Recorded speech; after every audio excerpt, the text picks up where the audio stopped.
Hey everyone, welcome back to Reading with Tatiana. Today I'm doing my first book to movie adaptation review of Where The Crawdads Sing by Delia Owens. And this movie, I watched it last night. I want to share, I guess, like the other people or the general public reviews first. So on Rotten Tomatoes, the critic score was 34%. On IMDb, which is obviously user driven, is 7.1 out of 10. And on Google, this movie got 89%. I think these ratings are very accurate because for me, in terms of a book to movie adaptation, I would give this movie a 5 out of 5. However, as a movie just by itself, if I didn't know about the book or anything about it beforehand and I just happened to watch it, I would actually give this movie a 2 out of 5. Before I go further into my review, I would love if you like my content to hit the subscribe button. If you like this video, please give it a thumbs up. And if you have read this book or watched this movie or done both, I'd love to hear your comments down below on what you thought of the adaptation. First, for people who aren't familiar with the book or the movie, I'll just give a premise of the story. So basically, this story is set in the 1960s in I think Louisiana or North Carolina, and it's kind of like a marsh region. And basically, we meet this girl, Kaya, who is known as the Marsh Girl, and she was abandoned by her family one by one to live on this marsh by herself. She had to learn to fend for herself, to survive on the marsh by herself, and the town folk kind of know her as this kind of like mysterious marsh girl. She has a missing leg, her like eyes glow at night, kind of like this tall tale rumor of this girl that's kind of like half human, half beast. And basically, she has a tough upbringing. And the story in the book is a dual timeline where in the future, this like really famous or I guess like well-liked man who used to be a former quarterback and now manages a store in the town, he is actually found dead. And him and Kaya, the marsh girl, had some relations beforehand, and a lot of people suspect that she's guilty. So then the story starts with really just the court trial of Kaya, who is guilty or suspicious of murder of Chase Andrews, and we kind of like work backwards in the movie on how everything in her life led to this moment. As I said before, though, in the book, it kind of goes back between two timelines, whereas in the movie, it's centered around the court case, and we kind of jump here and there in her life leading up to this. So that's the premise of the book. It kind of talks a lot about prejudice, how we judge people we're not familiar with. There's a little hint of the commentary on racism back in the day in the 1960s. However, that's not a main feature of the book or the movie. And yeah, so that's the premise of the book. It kind of reminds me of To Kill a Mockingbird, where you believe someone is tried who's not guilty and is actually innocent. So, you know, kind of that same era of America as well. So yeah, that's the basic premise of the movie and the book. First category I would do is it true to the book? So I would say that, as I said before, the book was a dual timeline, jumping back and forth, whereas the movie is centered around the court case and then went back as needed to propel the court cases and the evidence and that kind of stuff. So it's not true to the book in the sense of the order of the story. However, I found that the way the movie did the court case as the anchor and going back to different parts of Kaya's childhood, they didn't leave any major plot points that I found took away from the book. So I would say, unlike other movie adaptations, this was actually super accurate, that it covered all the main plot points and all the plot triggers.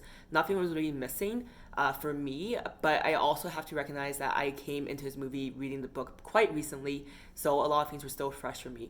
I did talk to a coworker who watched the movie and did not read the book, and she found some things were a bit unbelievable, which I can agree with because lots of things are internal in the book or described in the book that you can't really describe or show in the movie unless you do like, I don't know, multi-movie saga.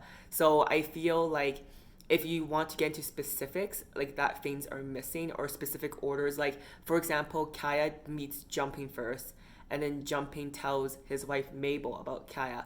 But in the movie, she meets both of them at the same time. So you kind of skip all that getting to know each other part. And the other thing that was different too from the movie and the book, which didn't really bother me because I understand that in the movie you only have like basically 2 hours to sum up like a book, is that after her father left, there was quite a few chapters on Kai's loneliness and how she learned to be independent and how she learned to cook and how she learned to fend for herself.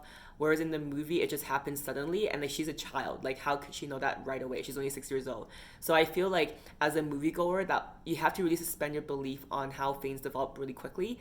But if you read the book going in, then it kind of makes sense. So I would say that true to the book, I would give this personally for me a 5 out of 5. The next category I'm going to do is casting. So I think Daisy Edgar Jones, who was casted as Kaya, was perfect. She had the kind of wavy look about her. She had this kind of like tough look, but also soft look. And I think she was a great cast for that role.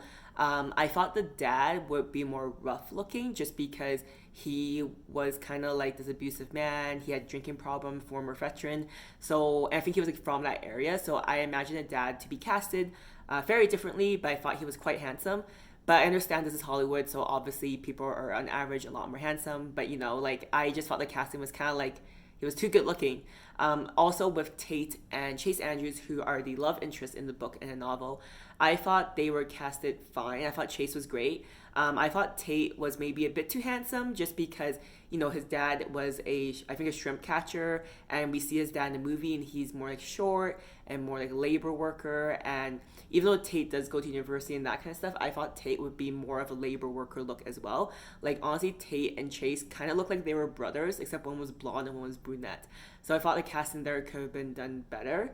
I also thought in the book, so I guess this is not true to the book, Tate is Kaya's older brother Jody's age. So in the novel, I believe they're several years apart. However, in the movie, they seem to be of the same age, which I found did take away from the book. Because in the book, it kind of seemed like at first Tate was more like an older brotherly figure and it eventually became romantic. However, in the movie, it seemed like it was romance and romantic interest right away. But I do understand, like, when you do a movie like this, if, when they met and she was like 10 and he was like 16, it'd be like weird to see on the movie. So I understand why they probably had to do some artistic creativism for the casting for that. The next category I'm going to talk about is the aesthetics from the book to the movie, because obviously when I read the book, I had a current vision of what I imagined the movie to be, and then seeing that come to life in the movie format. So for me, it was pretty good, pretty accurate. I love seeing the marsh come to life. I love seeing all the shots of the birds, of the panning of nature, and it was just really great. The movie actually made it look better than I imagined in my head, because I kind of imagined more just like open marshlands and you can just see into the horizon. But the movie did a lot of like very like heavy forested or heavy coverage swamp and marsh pieces, which were very romantic, and I really enjoyed that. I also love how they brought Kaya's home to life. In my head, I actually imagined it to be a lot more worn down and more like, I guess, dilapidated. But in the movie, it still was that, but the way they made it change through the years and how she customized it with her findings, I really love that. So I thought they did a really good job. The only other thing I would maybe comment on that my coworker commented on, who didn't read the book, was that she thought Kai's outfits and clothes were too put together.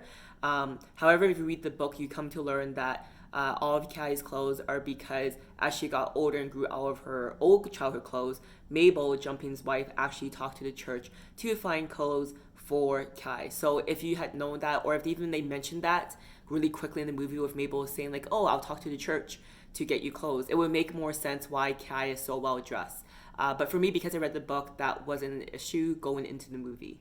That is my summary of book to movie adaptation, in which I gave a 5 out of 5. And now my last category is I'll rate the movie as a standalone by itself, which I gave it a 2 out of 5.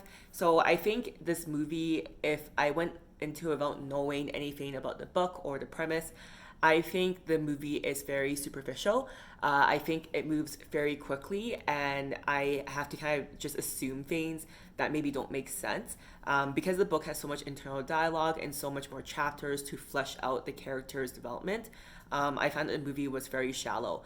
I also found like as I said earlier, the plot jumped too quickly. So in the movie, it's not clear why Chase is interested in Kai. Like he's obviously this attractive, like former quarterback, has a fiance and that kind of stuff. Why would be interested in this Marsh girl, right? Also, I said earlier, we don't really understand if you watch the movie by itself how Kaya learned to be independent at such a young age, because that's not in our human nature to learn how to cook, learn to do all this stuff.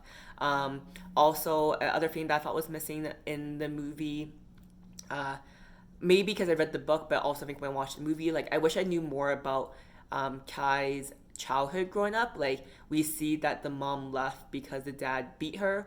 But I kind of question, like the mom is very well dressed, she's very cultured because she loves painting and stuff, and you can assume because the family doesn't live in the town, how did the mom become like this? And if you read the book, it's because the mom came from a more economical, higher class, and then she married down to the dad. So I felt like that was missing in the movie as well. At the beginning, felt like it moved too quickly to the main story. So yeah, and then a other feedback I saw on the internet, which I didn't think about when I watched the movie, was that after the court case, we see Tate and Kai live out decades together, and then we find out the ending. And that in the movie it happens so quickly, like over a span of 2 minutes. So a lot of people kind of wish that they fleshed that out more or maybe stopped it earlier, which I can see as well as a feedback for it being not the best movie. I will have to say, if you do decide to watch this movie, that this movie is definitely like an easy watch. I definitely don't think it has a lot of rewatch value once you find out the ending. I think this movie is kind of like a Nicholas Sparks book to adaptation movie, where it's kind of like very aesthetically pleasing, very romantic, but overall it's just like an okay movie. So yeah, that's my full review. Thank you for watching until the end of my first book to movie adaptation review. I would love to hear any feedback you have for me in terms of sections or structure, and if you also have any book to movie adaptations for me to check out, I would love to hear it down below. Thanks again, guys, and I'll see you guys next time. Bye!